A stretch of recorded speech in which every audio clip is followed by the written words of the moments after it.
महत्त्वाची बातमी आपण पाहूया। ज्योती वाघमारे शिवसेनेच्या राज्यसभेच्या उमेदवार आहेत। ज्योती वाघमारेंच्या नावावर शिक्कामोर्तब करण्यात आले। शेवाळेंचा पत्ता कट झाला।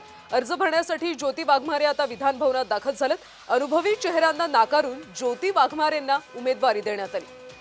शिवसेनेकडून यंदा धक्कातंत्राचा वापर केल्याचं पाहायला मिळालं। अनुभवी चेहऱ्यांना नाकारून ज्योती वाघमारे यांना राज्यसभेची उमेदवारी देण्यात आलेली आहे।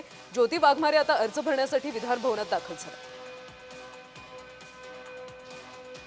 कोण आहेत ज्योती वाघमारे, एक नजर टाकूयात। सोलापूर मधल्या आंबेडकरी चळवळीतला एक आक्रमक चेहरा म्हणून ज्योती वाघमारेंकडे पाहिलं जातं।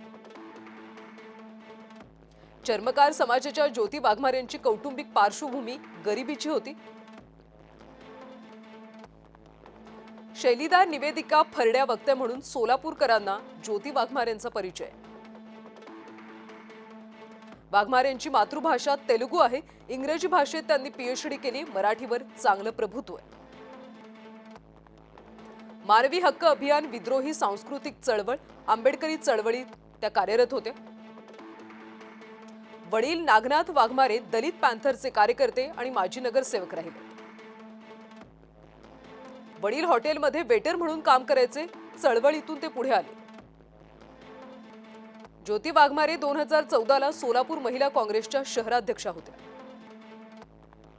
काही काळ त्या राजकारणापासून दूर राहिल्या, पण पुन्हा शिवसेनेतून सक्रिय झाल्या।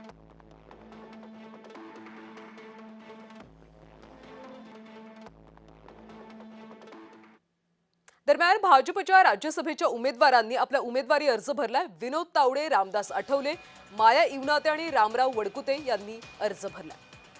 त्यामुळे मुख्यमंत्री देवेंद्र फडणवीस सुद्धा उपस्थित होते। भाजपकडून 4 जणांना राज्यसभेची संधी देण्यात आली आणि या 4ही जणांनी आज आपला उमेदवारी अर्ज भरला।